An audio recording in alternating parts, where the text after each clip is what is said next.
Et salut la team, aujourd'hui on se retrouve pour une nouvelle vidéo de Challenger Prépa. Là on va faire la correction d'une partie d'un sujet de concours qui est tombé en 2019. C'est XENS 2019 en PSI pour la modélisation. Donc c'est quelque chose qui a priori ne concerne que les PSI, mais en vrai cette partie-là elle peut s'adresser également à des MP, options SI et des PT.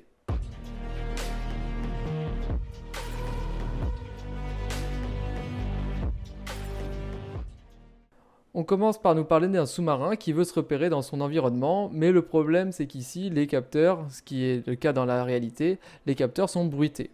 Donc de quel capteur on parle? Il s'agit d'un accéléro dont on note la mesure AMX qui est égale à la formule ici, avec θ un angle de tangage, donc en radians par seconde, en radians pardon. Petit g c'est la constante de gravité. Et epsilon A, c'est un bruit haute fréquence. Donc en fait, l'accéléromètre, en fait, ce qu'on dit, c'est il mesure une donnée bruitée, ok, haute fréquence. Le gyromètre, donc qui mesure un incrément d'angle ou une vitesse de rotation, qui est égal à θ point, qui est la dérivée de θ, plus QB, et QB, c'est une constante qui correspond au biais sur le gyroscope, sur le gyromètre, pardon. Et en gros, la première question, ça va être de dire, ok, montrons que quand on utilise uniquement l'accéléro ou uniquement le gyromètre, on n'est pas capable de mesurer et θ et θ point.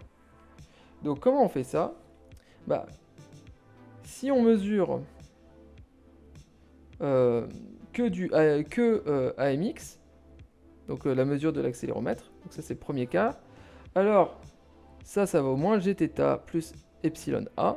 Donc, ça veut dire que θ, qui est la mesure qu'on a, bah, c'est bien égal à AMX sur moins G moins epsilon A. Donc on est content, on a bien accès à θ. Par contre, si je dérive,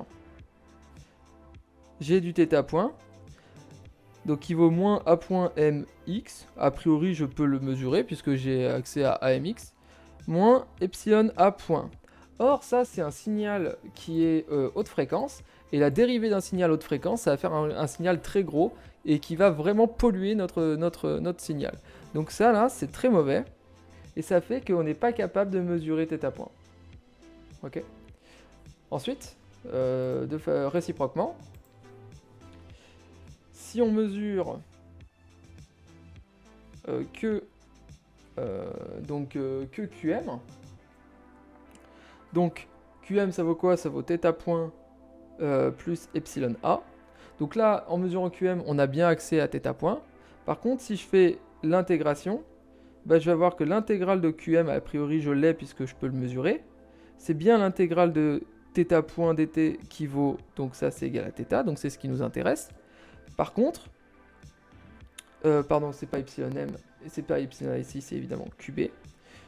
On va faire plus l'intégrale d'une constante, et le problème c'est que l'intégrale d'une constante, quand t tend vers plus l'infini, ça tend vers plus l'infini. Et donc là, ce que ça veut dire, c'est qu'on n'est pas capable de mesurer θ avec l'information de QM. Donc hop, hop, hop.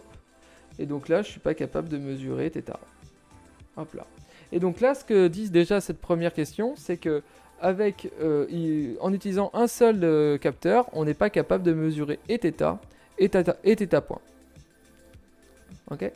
Et donc en fait, ce qu'on va faire, et ce que va montrer le sujet, c'est qu'on est capable de faire un algorithme qu'on appelle un observateur, qui va nous permettre de faire de la fusion des deux capteurs et nous permettre de donner la formation de θ et θ point qui est bien clean, bien propre. Donc, maintenant, dans cette question 2, on nous présente l'algorithme d'observateur qu'on va effectuer, et c'est le suivant. Donc, en gros, on vient créer des signaux qu'on appelle θ chapeau, QB chapeau et Q chapeau, qui sont les solutions de ce système différentiel-là. Voilà. Et donc, ça, c'est une recette de cuisine que l'on fait pour déterminer ces signaux-là. Et la question qu'on nous propose, c'est de calculer les systèmes différentiels vérifiés par l'équation aux erreurs du signal Eθ compris comme θ chapeau moins θ et EB qui est égal à QB chapeau moins QB. Le chapeau, ça veut dire estimer dans le domaine, et en fait, ce qu'on veut, c'est montrer que le chapeau va converger vers la vraie valeur. Donc ce qu'on fait, c'est qu'on va écrire ni plus ni moins que l'équation différentielle vérifiée par commencer par Eθ. Donc ça vaut Eθ chapeau moins Eθ. Et donc j'ai juste à réécrire ce qu'il y a au-dessus. C'est QM moins QB chapeau moins L1 AMX plus G θ chapeau moins θ point. Et θ point, je sais d'après le sujet que c'est égal à QM moins QB. Voilà, c'est ce que me dit le sujet. Et donc là, je vois apparaître des choses qui se simplifient, parce que QM et les QM se simplifient, il reste du QB moins QB chapeau, moins L1, et là je peux remplacer AMX par la définition du sujet, et le sujet me dit que je n'ai pas de bruit haute fréquence cette fois, donc je sais que c'est moins G θ directement, plus G θ chapeau, et donc là ce que j'obtiens, QB moins QB chapeau, c'est ni plus ni moins que moins EB, d'après la définition qui est donnée ici, et j'ai moins L1G, θ chapeau moins θ, et ça c'est Eθ. Ok. Et donc là, j'ai une équation différentielle qui lie Eθ point avec Eθ, ok, mais j'ai du EB. Et le sujet nous dit quelle est l'équation qui est reliée entre EB et Eθ. Donc c'est pareil, ce que je vais faire, c'est que je vais écrire EB point. Ça, c'est la définition me dit que c'est L2 de moins G θ point plus G θ chapeau point. Voilà, puisque c'est QB chapeau moins QB point, moins QB. Et ça fait donc GL2 E θ point moins QB point. Voilà. Et ça vaut 0. Parce que c'est une constante. D'accord? Et donc ce que ça dit, c'est que EB point égale une constante fois Eθ point. Donc, on a l'équation directe qui est égale à EB, c'est GL2 fois Eθ plus une petite constante C. Okay, donc je peux réinjecter ça dans l'équation du dessus. Et donc, si j'écris ça, je vais obtenir que Eθ point est égal à moins GL2 Eθ plus C moins L1G Eθ. Ok? Donc là, j'ai bien que du Eθ. Ce que je vais faire, c'est que je vais dire que C égale à 0, parce qu'après tout, j'ai le droit de le faire, vu que C, c'est ni plus ni moins qu'une constante que je détermine. Comme c'est moi qui fixe les Eθ, c'est moi qui dis combien vaut C. Et C, je vais le prendre à 0. Du coup, ce que j'obtiens, c'est directement moins G, L1 plus L2, Eθ. Et donc là, j'ai bien l'équation différentielle vérifiée par l'erreur Eθ. Hop là. La question suivante, ce qu'elle nous dit, c'est montrer que sous une certaine condition sur les oméga, donc là on est à la question 3, donc sous une certaine condition sur L1 et L2, on a Eθ qui converge vers 0. Ok? Donc là on reconnaît directement une équation différentielle linéaire d'ordre 1, et donc si Eθ de t converge vers 0 quand t tend vers plus l'infini, c'est un E, hein. Hop. Si et seulement si, L1 plus L2 est positif. Bon, on voit bien, il faut que ce terme-là soit négatif, donc c'est que L1 plus L2 est positif. Et après, la question que dit le sujet, c'est montrer que l'observateur estime asymptotiquement la dérive sans erreur pour ces mêmes conditions sur L1 et L2. Donc ça, c'est les questions 4. Voilà. Et bien en fait, comme Eθ c'est égal à K fois EB, donc, directement, EB de t converge vers 0, pour les mêmes raisons, si et seulement si L1 plus L2 positif. Parce que si ça converge vers 0, si et seulement si Eθ de t converge vers 0. Voilà. Voilà. En déduire qu'il permet d'estimer également la vitesse de rotation Q sans erreur asymptotiquement. Alors, pour ça, ce qu'on va faire, c'est que on va écrire, comme on a dit que EB de t convergeait vers 0, ça veut dire que QB moins QB chapeau égale 0. Or, le Q que l'on mesure, c'est égal à θ point. Donc, Q c'est égal à θ point, et ça c'est égal au Q que l'on mesure, moins QB. Et ça, c'est égal à QM moins QB chapeau, puisque QB chapeau égale QB. Et donc, ça veut dire que on est bien capable d'écrire de calculer θ point avec des fonctions soit que l'on mesure, ou alors que l'on crée. Donc, θ point est observable. Là. C'est super. Donc ça conclut la question 4. Et maintenant, on passe à la question 5. Et la question 5, c'est utiliser la transformation de Laplace pour montrer que, pour avoir la fonction de transfert entre l'erreur de tangage et le bruit. Donc, qu'est-ce qu'on avait écrit à la question précédente? On a cette fois accès au bruit, d'accord, haute fréquence.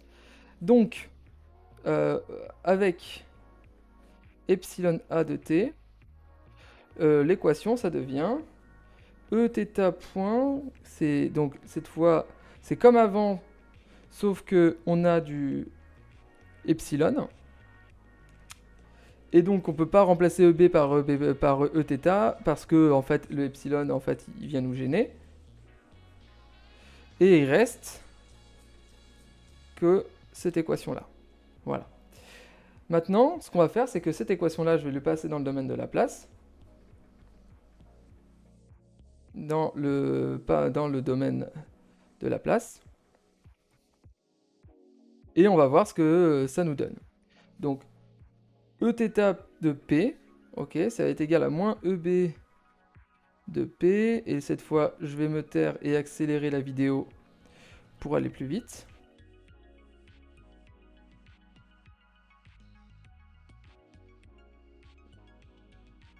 Et donc, ça nous permet d'écrire que l'on a la fonction de transfert qui vaut L2 plus L1 de P sur P2 plus L1G de P plus L2G. Voilà. Donc, ça, on l'encadre.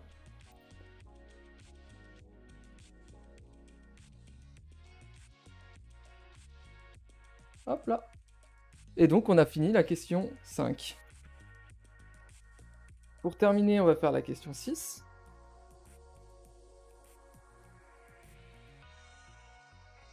Et donc à la question 6, on veut montrer que avec cette fonction de transfert, l'observateur permet de filtrer le bruit sur l'estimation de θ par rapport à si on n'avait pas fait d'observateur. Donc, question 6. Donc, h de p, c'est égal à Eθ de p sur epsilon a de p. Et ça vaut du moins L2 plus L1 de p sur P2 plus L1G de P plus L de P. Et ce qu'on avait dit, c'est que le bruit epsilon A de P, c'est un bruit haute fréquence. Donc si on le filtre, ça veut dire que la fonction de transfert elle est capable de filtrer les hautes fréquences. Autrement dit que c'est un passe-bas. Donc c'est ce qu'on va vérifier. Donc on a juste à faire un équivalent de cette fraction rationnelle en l'infini. Et donc on voit que c'est directement moins L1 de P sur P2. Et ça, en fait, on voit directement que quand P tend vers plus l'infini, ça converge vers 0. Je rappelle que P, en fait, c'est J oméga. Donc, pour faire le lien avec le cours de physique. Ok? Donc, la conclusion, c'est que l'observateur filtre bien les hautes fréquences. Ok? Et donc, il filtre epsilon A de epsilon A. Si on avait... Alors, si on avait pris θ chapeau directement, tel que c'est égal à moins AM sur G, bah ça c'est égal à θ moins epsilon A sur G, j'ai juste à remplacer AM. Donc, Eθ de T, ça fait du moins 1 sur G epsilon A de T. Eθ c'est l'erreur. Et donc, la fonction de transfert équivalente, c'est directement la fonction constante qui vaut moins 1 sur G. Et ça tend pas vers... ça tend vers moins 1 sur G quand P tend vers plus l'infini. Et ça, c'est différent de 0. Ok? Donc en fait, ce que ça dit, c'est que si on avait pris que la mesure la mesure de l'accéléromètre, on ne serait pas capable de filtrer les hautes fréquences, d'où l'intérêt d'utiliser l'observateur que l'on a créé. Voilà, c'est tout pour cette vidéo, je vous remercie de m'avoir suivi, je vous souhaite une excellente semaine et je vous dis à très bientôt.